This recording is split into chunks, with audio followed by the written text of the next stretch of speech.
Saya sangat sedih. Saya dituduh menista agama Islam. Karena tuduhan itu sama saja dengan mengatakan saya menista orang tua angkat dan saudara-saudara angkat saya sendiri yang sangat saya sayangi.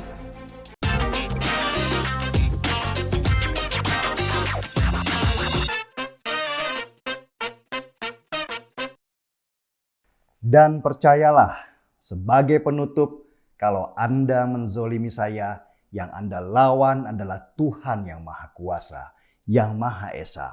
Saya akan buktikan satu persatu dipermalukan. Terima kasih. Itulah kalimat penutup yang fenomenal dari seorang Basuki Cahayapurnama atau kita kenal dengan nama Ahok, saat dia harus menerima keputusan hakim untuk menjalani hukuman 2 tahun penjara untuk kesalahan yang sebenarnya tidak dia perbuat. Itulah titik di mana keadilan di negeri ini benar-benar mati. Pemerintah seperti tidak berdaya, ditekan oleh lautan massa yang dikoordinir dan berpotensi membuat kerusuhan. Jakarta benar-benar genting saat itu. Terjadi polarisasi yang kuat yang sangat mudah dibenturkan supaya negeri ini terbakar. Anehnya, satu persatu kelompok yang dulu berada di barisan untuk memasukkan Ahok ke penjara, kalau tidak bubar, ya orang-orangnya sekarang ada di sel. Jadi penasaran, benarkah karma Ahok itu begitu kuat sehingga terbukti apa yang dia katakan? Kita harus meyakini kalau doa orang yang sedang dizolimi itu begitu cepat sampai ke Tuhan dan dikabulkan. Tetapi proses terkabulnya doa selalu melalui peristiwa atau lewat manusia juga. Di sini yang sangat berperan besar dalam menghajar kelompok garis keras dengan tokoh utama Rizik Syihab ini adalah Presiden Jokowi. Banyak orang yang kecewa ketika Jokowi terlihat diam saja saat Ahok akhirnya terzolimi dan masuk penjara. Padahal situasi saat itu sangat berbahaya. Salah sedikit saja bisa hancur negara karena provokasi orang-orang yang berbaju agama. Dan Jokowi tahu yang diincar adalah dirinya, kursi jabatannya sebagai presiden dan kasus Ahok dijadikan perantara. Diamnya Jokowi membuat banyak orang menganggap dia lemah terhadap tekanan kelompok ini. Jokowi dicaci maki oleh orang-orang yang dulu mendukungnya sebagai presiden. Tapi yang dilakukan Jokowi kemudian, ketika situasi sudah tenang dan keributan juga sudah reda, dia mulai menerapkan strategi pecah barisan. Satu persatu pentolan di kubu 212 ditangkap dengan berbagai kasus yang memang bagian dari kesalahan mereka sendiri. Saya nggak perlulah menyebutkan nama-nama mereka di sini. Anda pasti sudah tahu semua siapa mereka. Dan yang terakhir masuk sel adalah musuh paling kuat, yaitu Rizik Syihab, sang imam jumbo yang akhirnya dihajar habis-habisan dan organisasinya dibubarkan.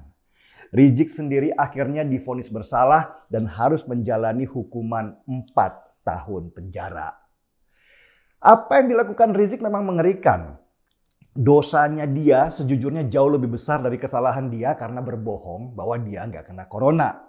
Dosanya Rizik Syihab adalah memanipulasi pikiran banyak orang dengan memanfaatkan nasabnya sebagai cucu Nabi untuk kepentingan dia pribadi.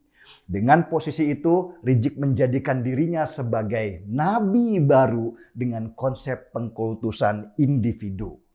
Rizik buat pendukungnya adalah manusia yang gak bercela dan tidak ada dosa. Sehingga apapun yang dia katakan adalah kebenaran. Dan apapun yang dia lakukan patut dibela mati-matian. Kultus individu atau pemujaan berlebih terhadap seseorang terus dimanipulasi oleh Rizik dengan menyematkan gelar imam besar kepada dirinya sendiri.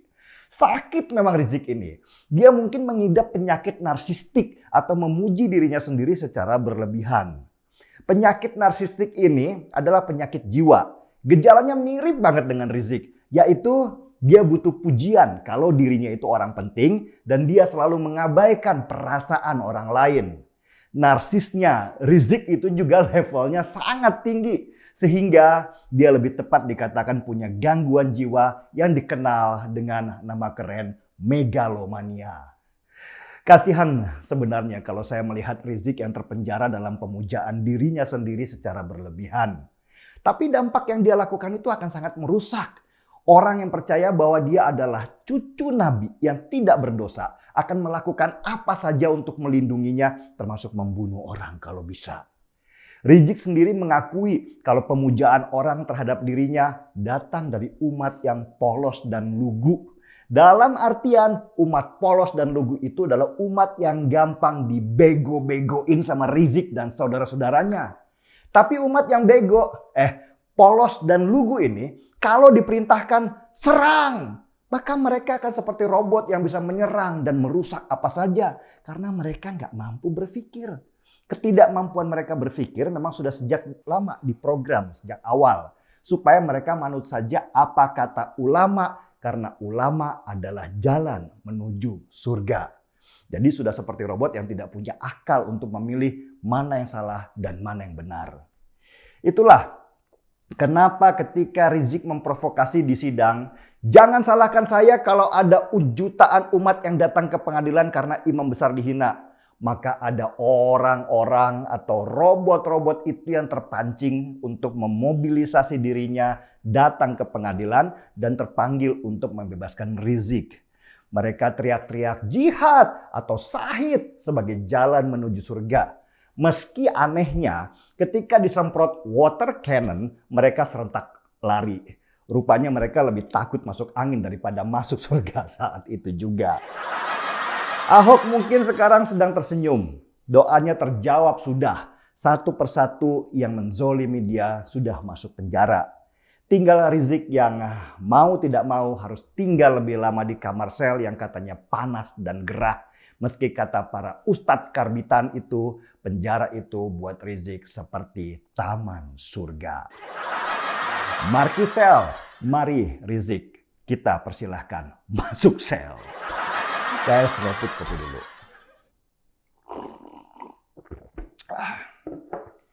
Saya Denny Siregar, kita di acara Timeline.